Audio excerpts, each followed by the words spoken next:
శ్రీకాళహస్తిలో జాతీయ జిల్లా స్థాయిలో ఉత్తమ ఉపాధ్యాయులుగా ఎంపికైన టీచర్లను పిల్లారి ఫౌండేషన్ ఆధ్వర్యంలో ఘనంగా సత్కరించారు.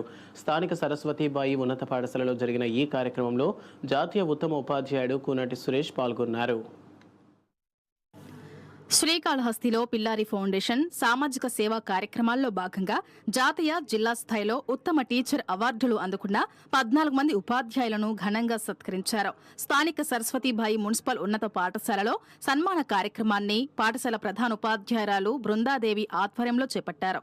జాతీయ ఉత్తమ ఉపాధ్యాయుడిగా అవార్డు అందుకున్న కోనాటి సురేష్తో పాటు శ్రీకాళహస్తి, తొట్టంబేడు, బుచ్చినాయుడు కండ్రిగా, కేవీబీపురం మండలాల్లో జిల్లా స్థాయి ఉత్తమ ఉపాధ్యాయులుగా అవార్డులు పొందిన 14 మందిని పిల్లారి ఫౌండేషన్ ఘనంగా సత్కరించింది. ఈ సందర్భంగా ఎంఈఓ భువనేశ్వరి మాట్లాడుతూ విద్య అభివృద్ధి చెందినప్పుడే సమాజ అభివృద్ధి సాధ్యమని, విద్యార్థుల్లో శక్తి సామర్థ్యాలను పెంపొందించే విధంగా ఉపాధ్యాయులు కృషి చేయాలని కోరారు.